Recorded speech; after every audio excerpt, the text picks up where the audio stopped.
Hello and welcome. Rae, thank you for coming to hang out with me on What Could Go Wrong. Here I was late, so that's what went wrong. Sure, we're having a thunderstorm, so we'll just hope nothing else goes wrong here. Yeah, maybe we can keep the internet together all the way through this. That was not supposed to happen. I just heard myself talking to myself. Yeah.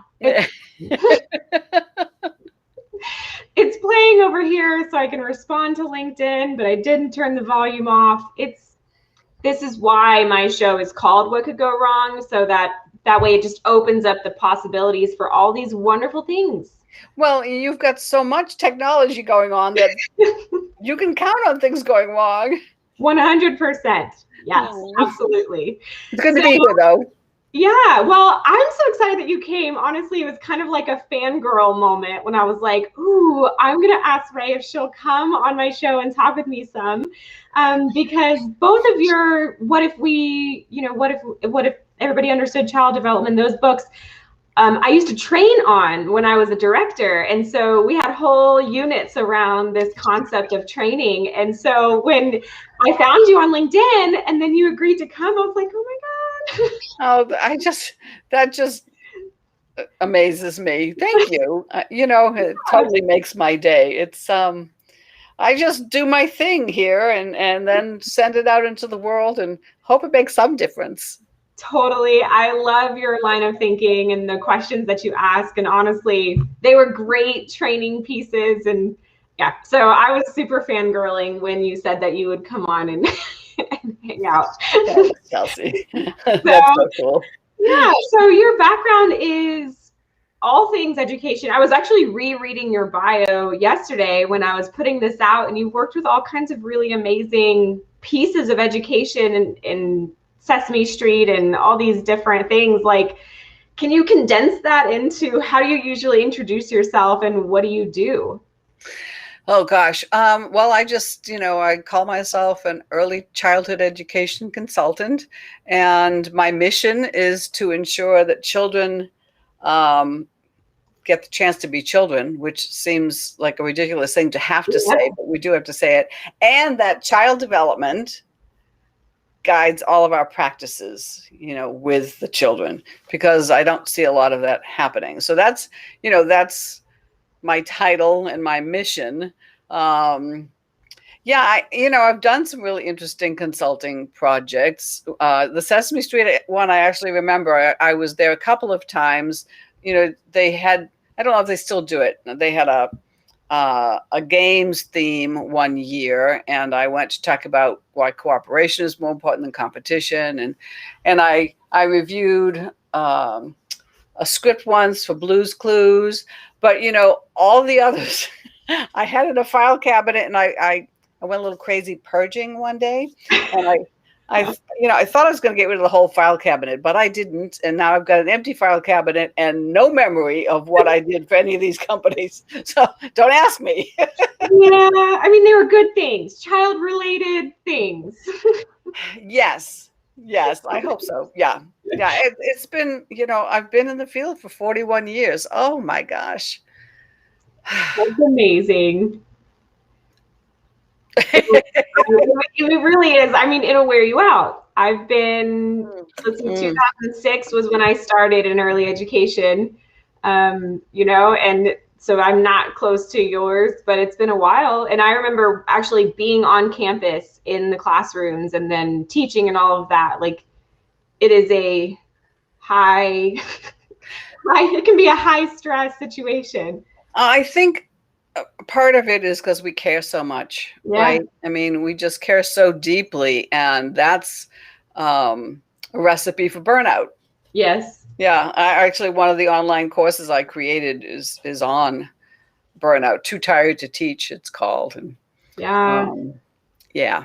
It is. It's a lot of emotion. Like, you're putting a lot of emotion and passion and empathy into it, and it does drain you. Or it can over a long period of time. Yeah, burnout isn't about physical exhaustion, although that, Mhm. ends up being part of it.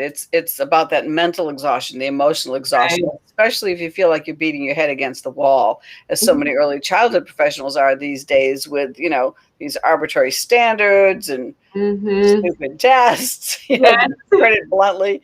Yeah, I mean, they're being asked to teach in ways that they know to be wrong. And so they're either burning out or dropping out, and we're losing good teachers. Yeah, yeah, for Yeah. sure.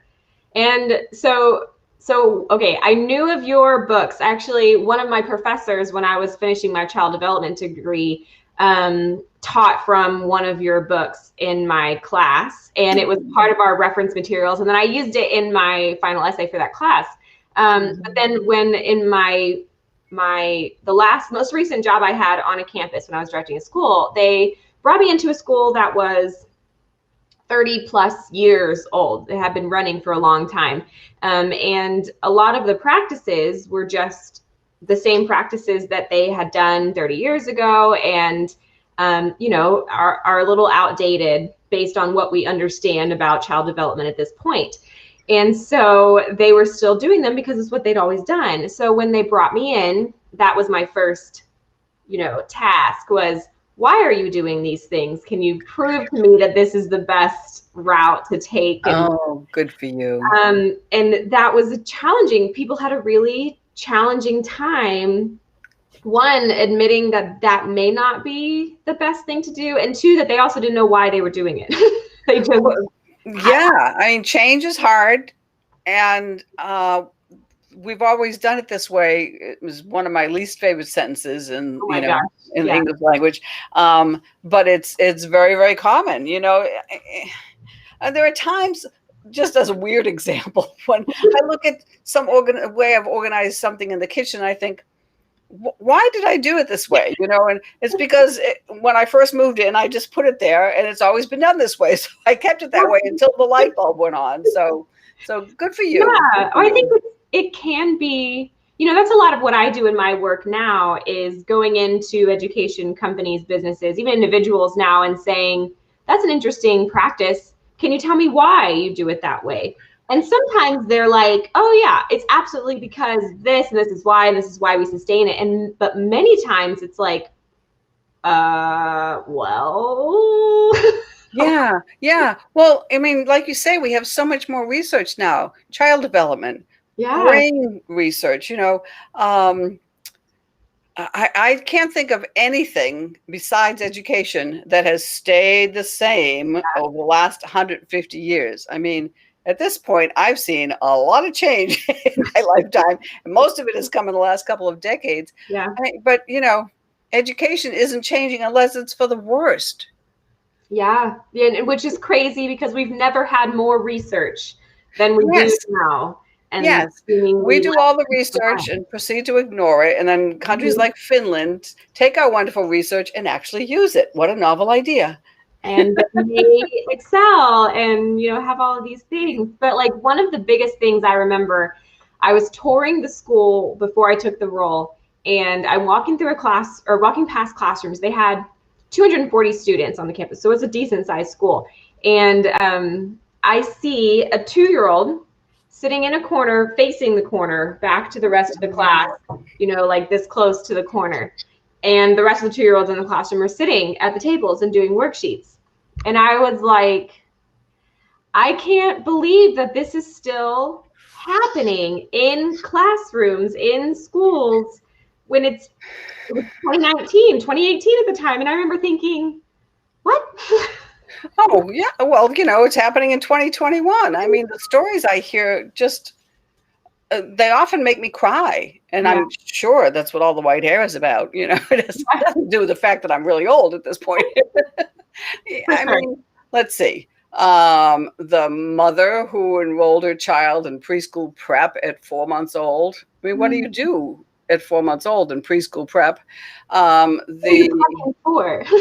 Yeah, the mom who wrote to me because her son's early learning center kept sending home notes complaining that he couldn't sit still and couldn't yet grasp a pencil properly, and she wanted to know if that was what a 3-year-old is supposed to be able to do. Huh? No, no. You Yeah. know, the director who told me that she believed in developmentally appropriate practice, but she was having a hard time because her teachers wanted to do the sit down academics because that's what the parents were asking for. Mm, yeah. So they were complying. That Yeah, is very challenging, like paradox of I'm world sure. that I've been in, and I'm sure you've been in. I also have something in my eye. Yeah, I know. I keep having something in my eye too. You must be contagious. I don't know what it is, but I remember. So back to this school, right? We come in. It's in an affluent area. I start to work with the teachers using part of your book and discussing what developmentally appropriate practice means. And, if we understood child development, here's what the most current research shows. Now that we understand this, can we still justify this practice? And so through that realm of conversation, here's our values, here's our missions, do our practices align with our values and missions and our understanding of child development as it stands now? Can we still justify this practice? Very often the teachers were starting to know, like, I don't know why we did that before. I can't justify continuing to do it. And we as a collaboration of people started moving in a different direction. But what the teachers and even myself in the beginning didn't anticipate were the parents coming back and saying, we used to get 3 worksheets a day. Why aren't I getting any worksheets? I mean, Yes. we were switching from a Becca, which I don't know how familiar you are with that, but a Becca curriculum, which is workbooks all the way starting at 2 years, all the way through kindergarten. And we switched to full on Reggio Emilia. And so that's a big, that's a big jump. Yeah. And so we try to kind of walk the parents through and help them understand. But it is very challenging. And so there was a post that you had a while back when we first started talking about this about, and what I really want to talk about today was this whole concept of empowering parents, because we would have to do it unilaterally, it seems. We're empowering educators to, what if we understood child development? How would we align that? But at this very same time, we have to empower those parents to both understand child development and then advocate for their learners, for their children across the span of their development. Yeah. No, you're absolutely right. So many play-based, play-oriented preschools have, gone the way of the dodo bird because parents are demanding those that are academics oriented. And like you said, where are the worksheets? I want the worksheets. I want to see evidence of what my child is learning because they believe that provides evidence of what the child is learning. I've heard of teachers and school systems who've done away with grades, and the parents, are up in arms. The problem is not that parents are unaware or uneducated. It's that they're getting so much misinformation, and it's being perpetuated by social media. Yeah. I mean, there's probably no greater platform for perpetuating misinformation and competition, right? Yeah. Oh, yeah.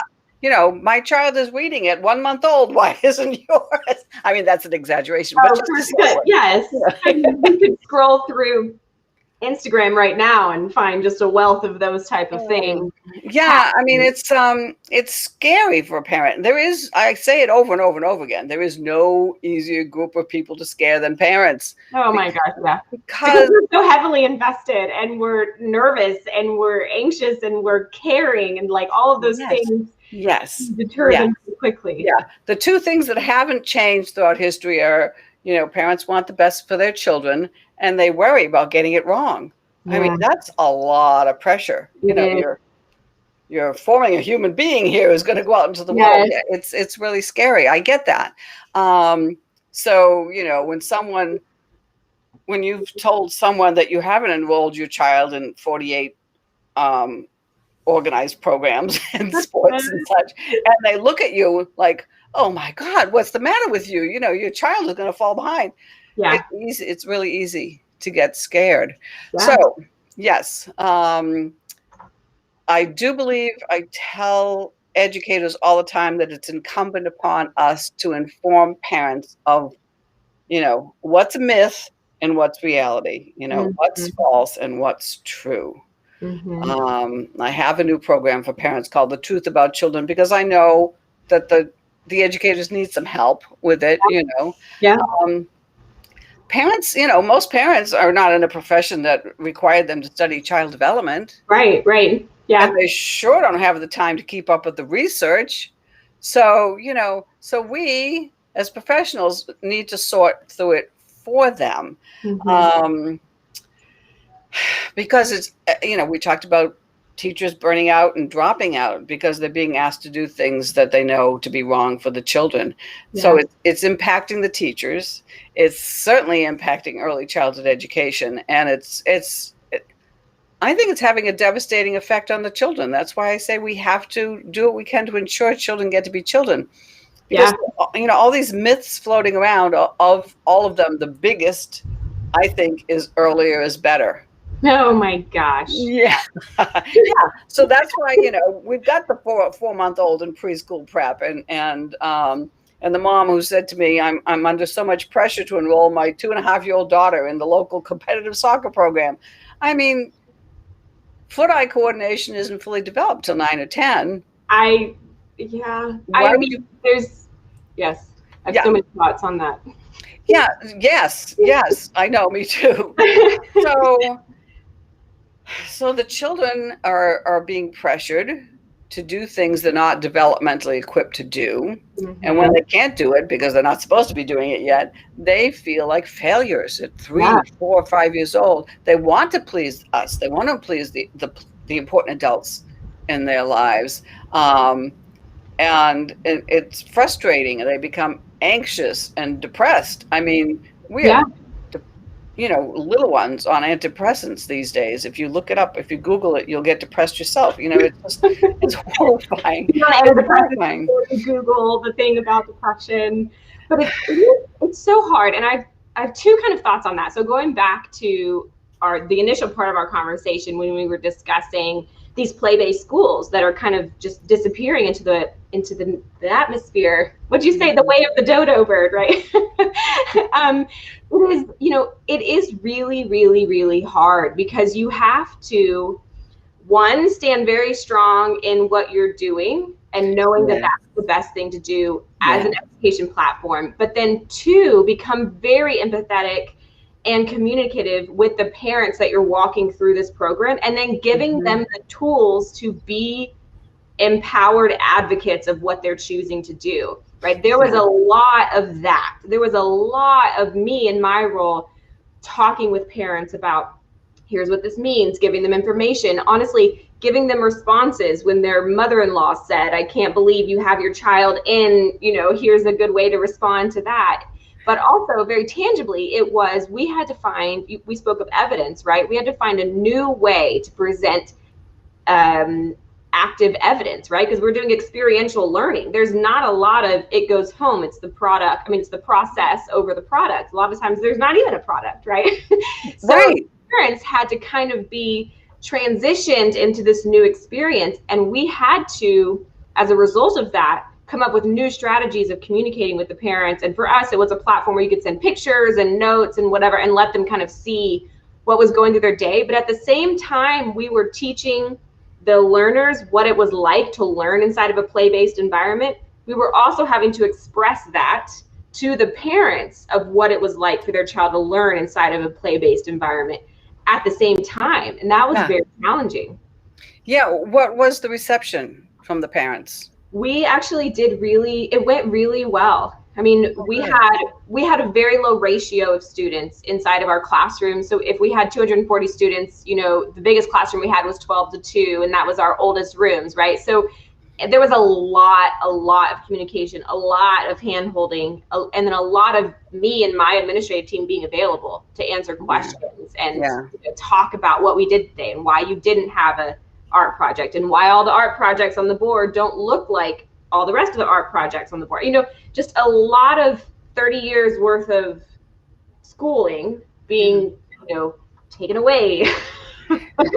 Yeah, absolutely. And I think, and I don't know if you did this, I think providing when I say the research, I don't mean you're going to give them white papers and Right. entire books to read, but bullet points, with the reference, according to so and so, noted early childhood expert, whatever, Mhm. because sometimes if they just hear it from you, it Right. doesn't make as much of an impact. And then, I mean, it's like, I have an itchy nose. My mother always said that means I'm going to have a fight or kiss a fool. But, uh, the only fool here is the cat. So I don't, and I don't want to fight with you, Chelsea. Thank you. I don't want to fight with you either.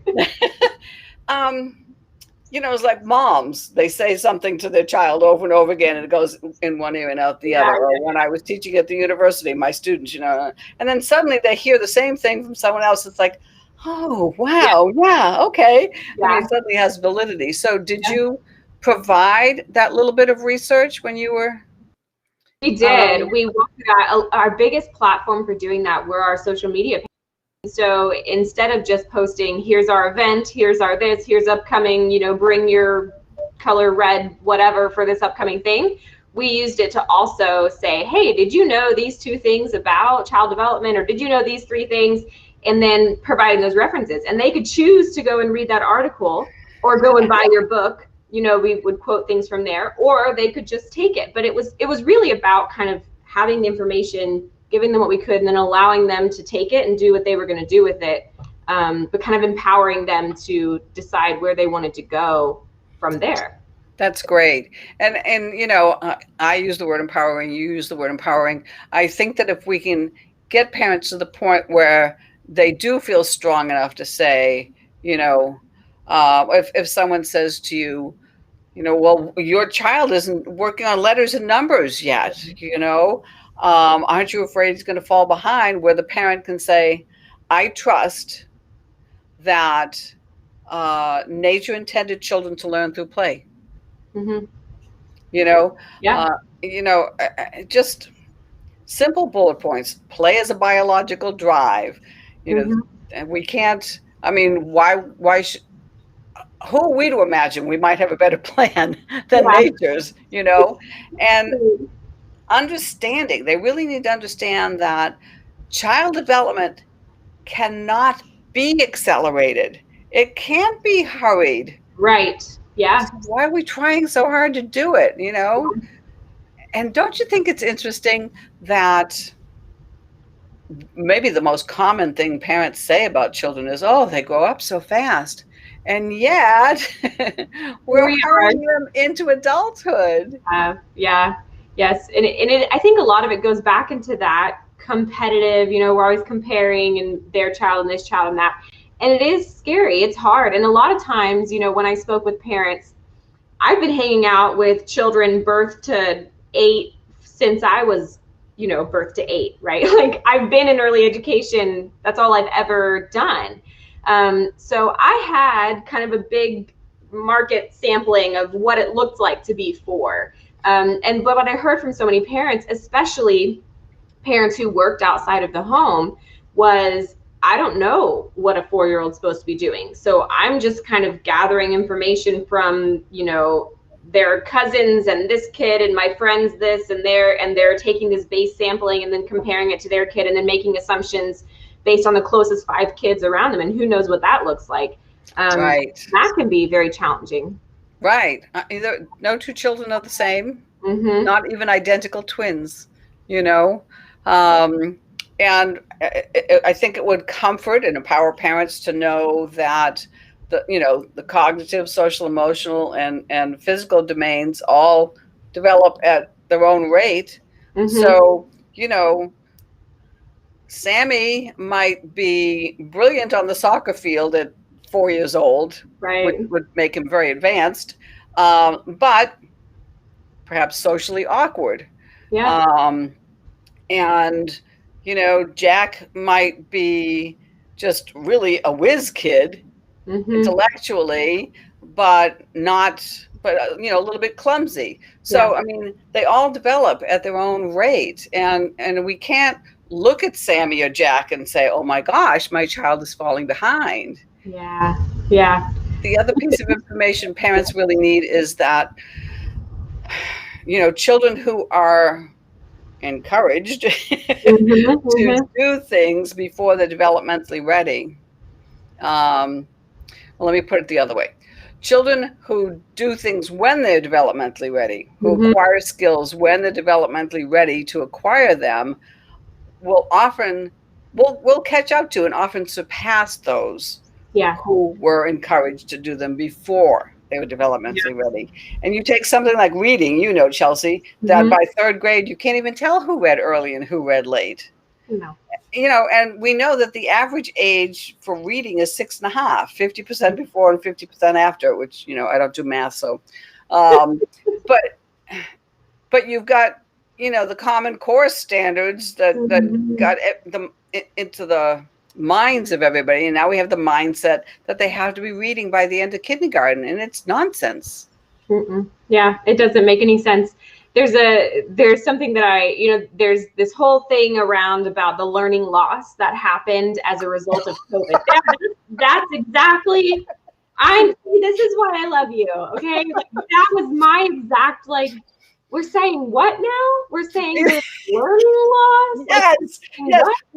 There was an article, Chelsea, that talked about the devastating learning loss preschoolers were experiencing due to the pandemic. How devastating could it be? I just did a webinar this afternoon with a whole lot of parents, and I addressed that.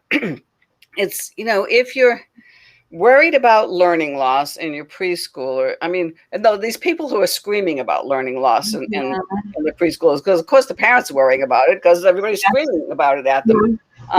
But these people screaming about it are talking about children who can meet unrealistic and arbitrary standards that have been set for them, like reading by the end of kindergarten. They're talking about not being able to meet these standards that have been set by people who don't know a bloody thing about children. Yeah. So it's not learning loss. There was actually no learning that was lost. Rather, it is creating a harder timeline for educators who are having to match these standards with standardized testing at the end of it to, cram all of this into a learner their timeline is becoming crunched. And in my opinion, they're calling that learning loss instead of, a decreased timeline, when in reality, I think of my own girls. I have a 9-year-old and 11-year-old, and my 9-year-old was, doing all these things. She was cooking macaroni and cheese and going outside to check on the garden, and we were going swimming, right? So, everything is learning. Everything is just want to put it right here. And we accept that in early education many times, right? We know that, or it's more widely accepted in preschools, in my experience, that they're like, oh, we had sensory bins and we dug in the mud and we did this. And the parents like, oh, that's great. That's so fun. I know they were learning about this and that. But something happens, the child turns 7 or turns 8, and suddenly they can no longer learn from experience, only from worksheet. What is this?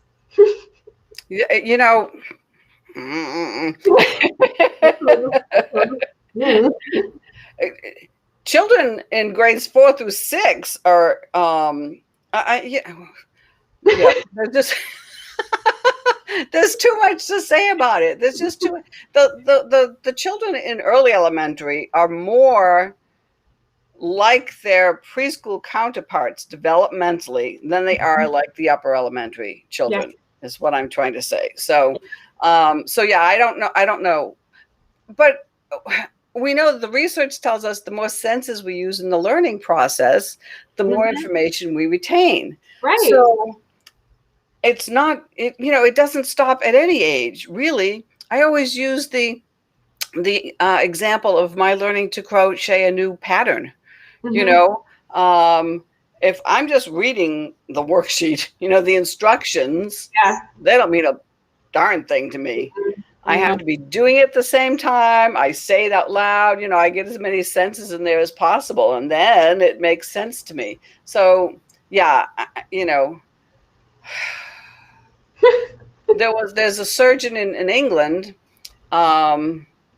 Dr. Roger Kneebone, who wrote an article about, there's just so much to say here. He was saying that his surgical students don't have the fine motor development because children are busy swiping instead of playing with clay and puzzles and all of those things to perform operations, which I would think is a little bit of a problem. I don't want to go into the operating room with some young person that doesn't have. That should be our question: was did you go to preschool? Yeah. But he was proposing that things like shop and all those experiential things be brought back to high school. I mean, we've just eliminated all of that. It's another myth. We're focusing on the head as though it's completely separate from the body, as if we're not a holistic human. And I mean, how much research do we need on that? It just makes me crazy. It keeps coming and coming and coming, and they keep ignoring it and ignoring it and ignoring it. So, yeah.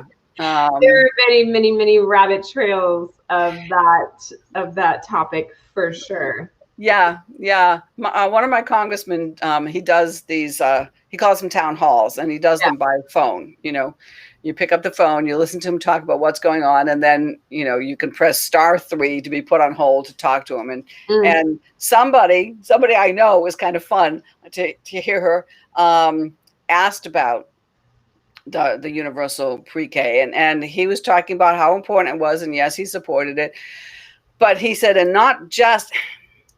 I don't think he said not just play.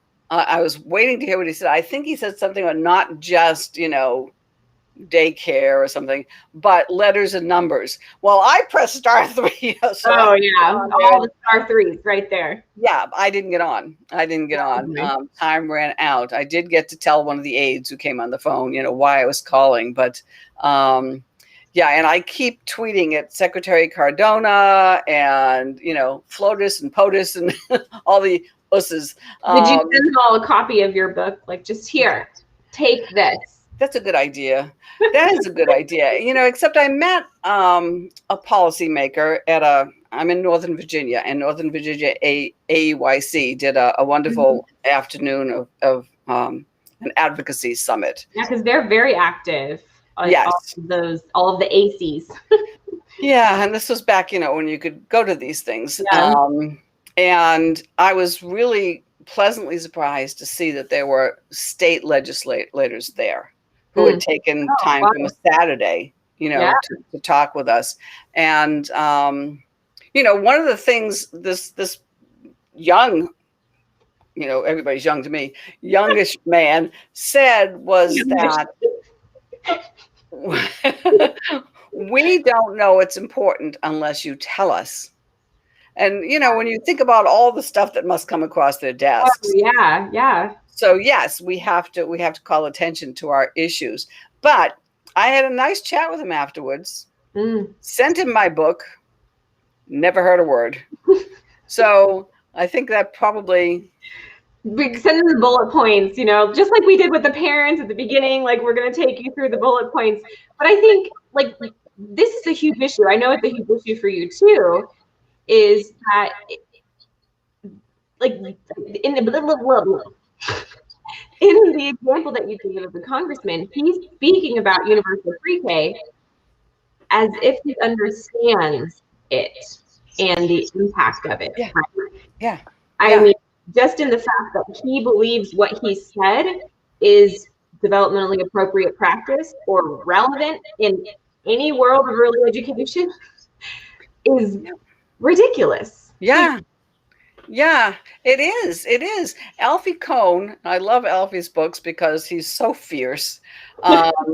In his book, The Schools Our Children Deserve, he said he doesn't expect the politicians to keep up with the research in kidney disease any more than, or in research, in education. Sorry, it's late here.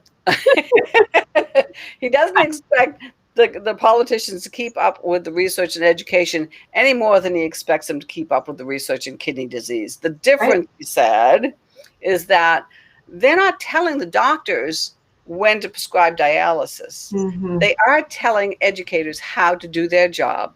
Mm-hmm. And they haven't, like you said, a clue. Yeah. They haven't studied child development. Maybe Dr. Jill has. Yeah. They haven't studied educational theory. They haven't spent hundreds or thousands of hours with and observing young children. They don't know. Mm-hmm. So they have no right to Yeah. tell us how to do our job. And I think that finally, we've gotten fed up enough that we're starting to speak up. Mm-hmm. I think it takes a lot for early childhood people to speak up, to advocate, because we're the lovers, not the fighters. It's true. It is. Yeah. It's very challenging. I was at a directors conference, kind of off of the lovers, not the fighters thing. I was at a directors conference, and we had to do like some kind of test at the beginning about our personality type, right? And those types of things. And and then they grouped you by personality type, and then they asked you questions, and you had to answer based on your type. And it was a kind of a funny thing, icebreaker, whatever, right? But the group, I think whatever the group was, where it was like you're assertive and you run into conflict and those type of indicators, was the smallest group. Yeah. I think there was like 200 directors there, and I was in that group, and there was like 8 of us, right, in the group. And it really kind of turned a light bulb on for me. Like, there really is a personality type that does this job and kind of has the ability to do all the things that come with it. But it kind of brought me to what you were speaking about. It does decrease us as a unit of early educators and our kind of mindset on, we got to take this on. Let's like burn that down because that's not working and go do something else. Because, many of us, not me, apparently, that's why I don't do it anymore, that's just not our strengths. We have different strengths. Yeah, I had a little light bulb moment myself just now, Chelsea.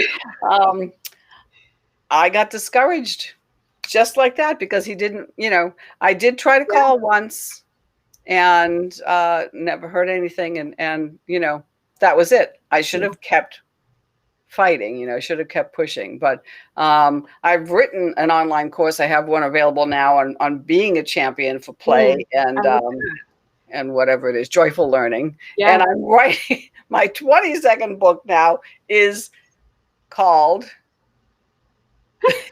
something. It's called Spark a Revolution in Early Childhood Education, speaking up for yourself and the little ones. Oh, so I like that. Yeah.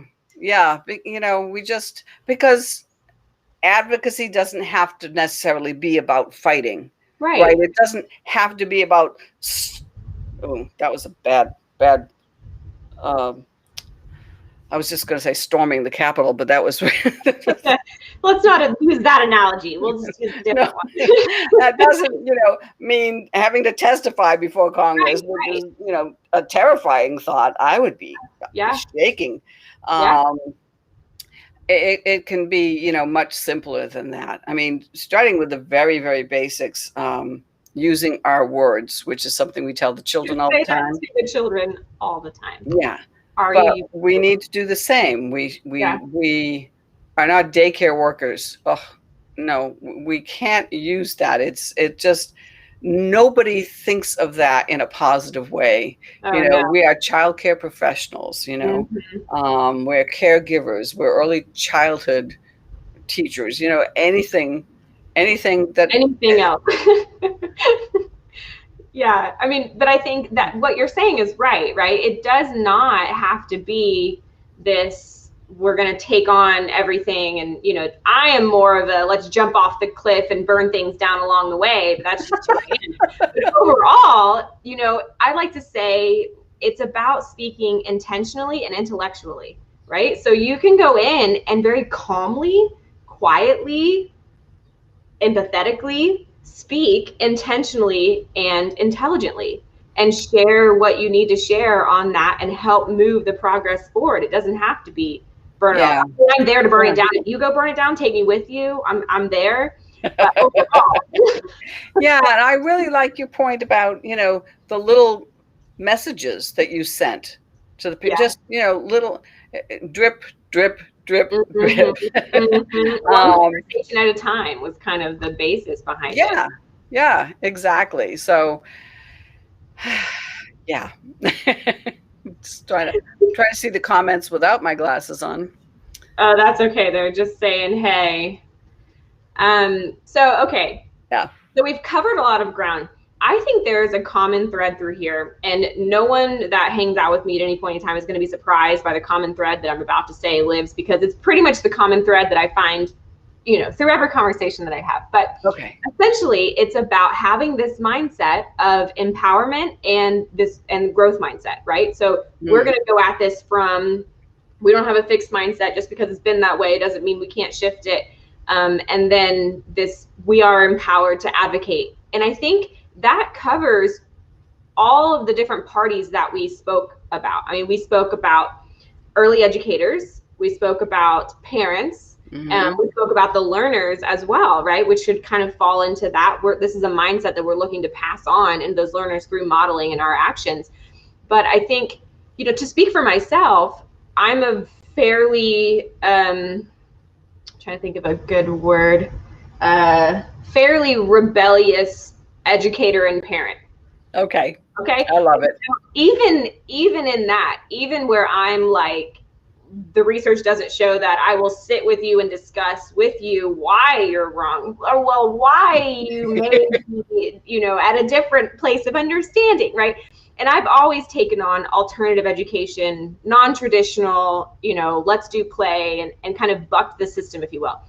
Even with that mindset, even always having had that mindset with my own children and being a director and all those types of things, it is still hard when people come to you and say, like, my youngest has dyslexia. She'll come to me and say, oh, her reading's not on a H, well, she's going to be in 4th grade. And if she's not at whatever letter that she's supposed to be at, she'll never read.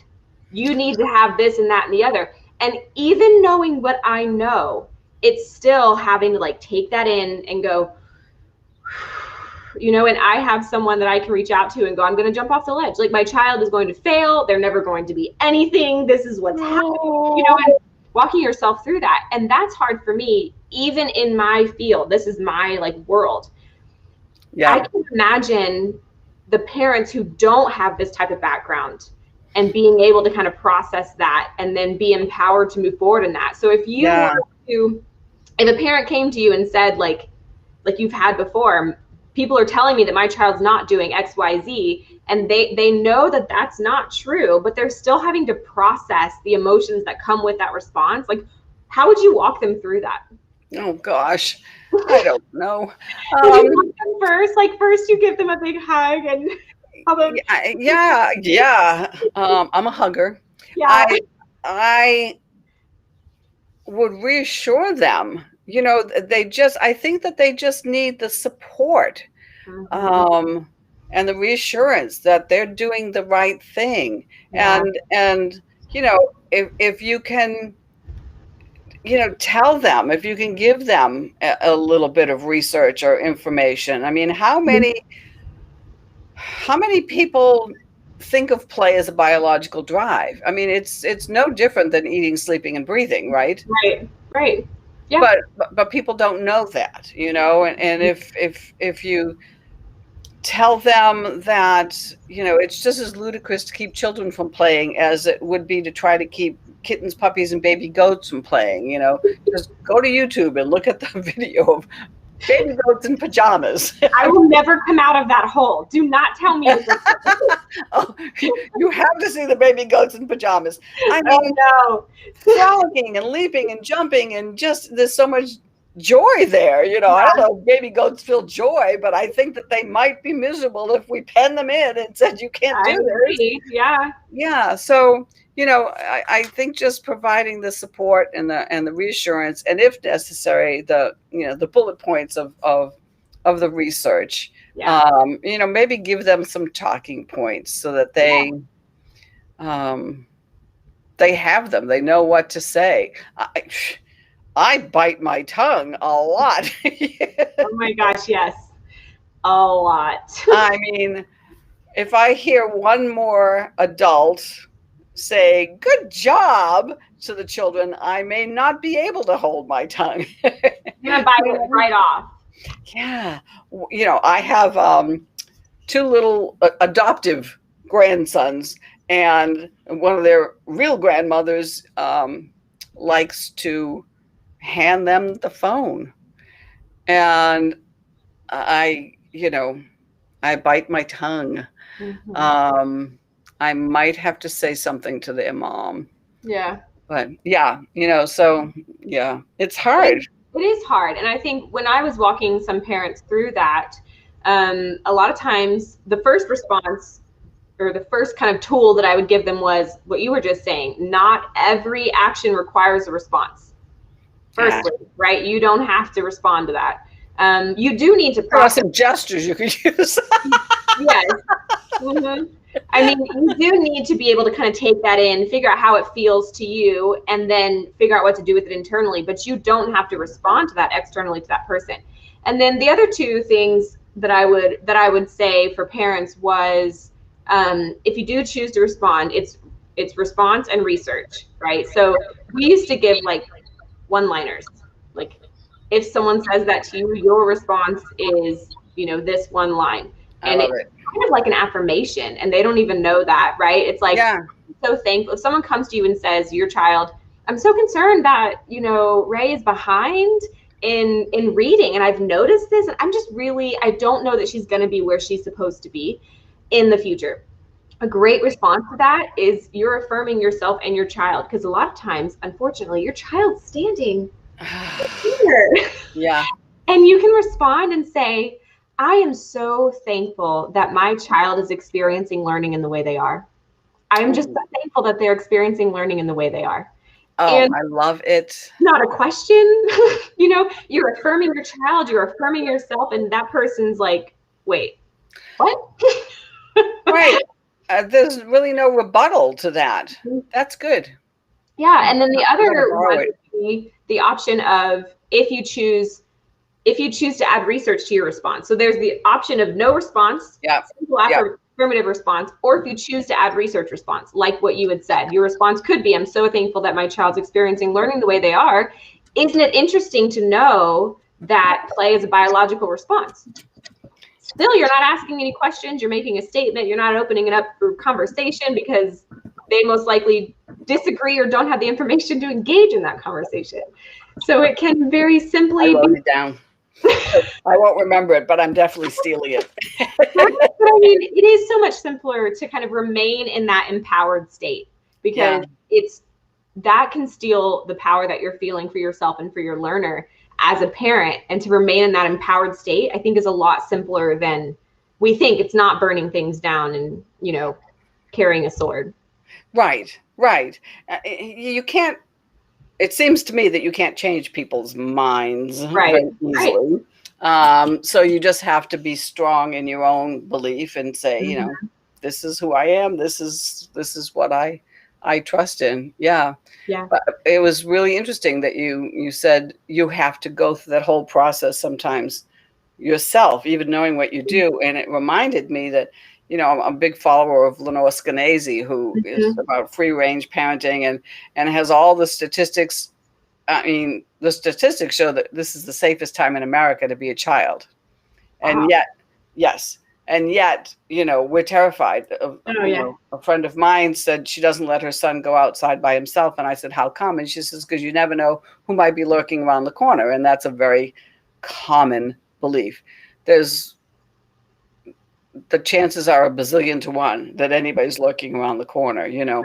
But even knowing all that I know about that, when I see a young, vulnerable child outside by himself or herself, I have that knee-jerk reaction, and I have to go through the whole process. Yeah.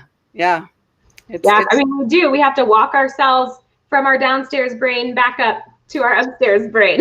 Yes. As adults, how do we get back to that? I mean, Yeah. so it is, I think it's important to just be aware that you're allowed, as an educator, as a parent, or whoever, to feel a response to whatever is said to you. Like, as a daycare worker, right? You are not that.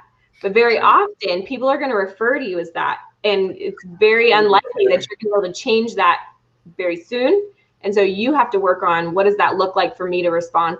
And then respond with an affirmation, because people don't know what, that's my favorite thing to do. Like, just respond with an affirmation. Someone says, oh, you're a daycare worker? And you can say, I am so thankful to get to learn alongside these young learners every day. That is just such a great experience for me to get to do. Right. And like, that's the same answer when someone says, oh, you're so lucky. All you have to do is play all day. All you do is play. Yeah. I know a first grade male teacher who had that said to him once, which is pretty unusual. So we don't. First grade. Yeah. That seems. I know. You know, we either don't think much of our children's abilities, or we, you know, yeah. We're a complicated species, humans. We are. This is accurate. So I think we've kind of covered. We went along the whole spectrum. We've given some tools.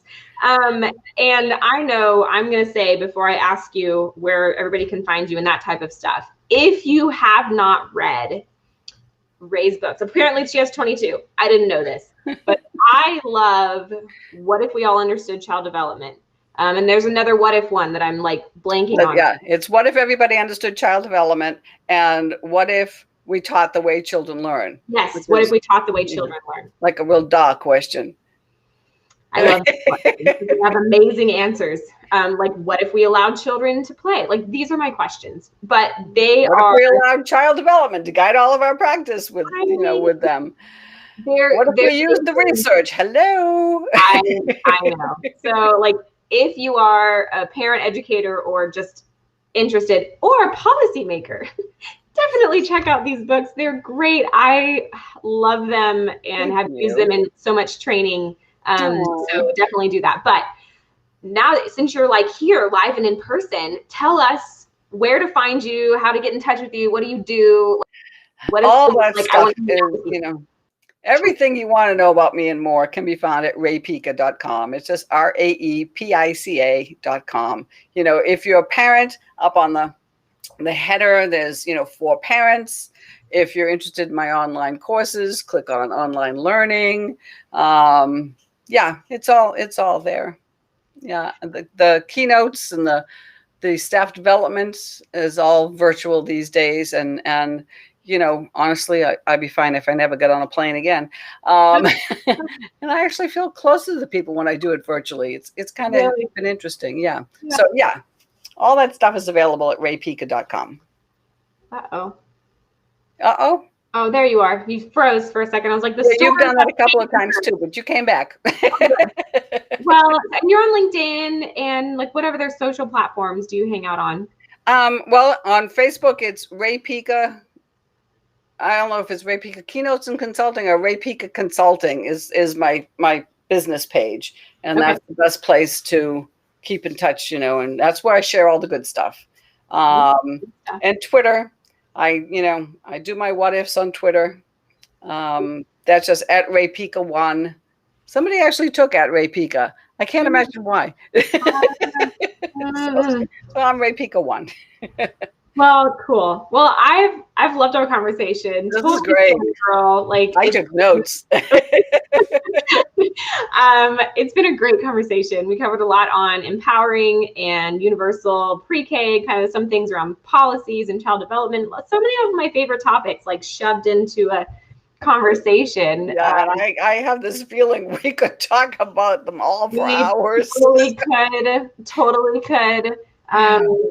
But thank you so much for coming to hang out. For those of you who having me and watch live, thanks for hanging out and jumping in the comments. For those of you on the replay, hey, replay friends. So this will stream or is streaming on Twitch and YouTube and LinkedIn, and you can find me in all of those places, whatever platform you're on. I'm on another one somewhere. Come find me. I jumped into the TikTok world recently. That's been an interesting experience. No. I've learned as much as I want to learn. Oh, I'm having some fun with it. So, you know, I get to use some of my, like, I miss some of the preschool songs that I got to sing and do like the dances and things. And so now, you know, I get to do a little bit of that and call it work. So it's fine. I work, I play for whatever it is that I do. Yeah. I'm still trying to figure out Instagram, for heaven's sakes, because, you know. I feel it. Well, thank you guys for watching. I use Restream to cast everywhere because I don't know how to do those things, and I have enough issues without you know, needing to learn new things like Rae. So I will see everybody next week. Be sure to follow Rae, read her books. She's amazing, and go and take everything on. Just affirm left and right, and you'll just confuse people as you go.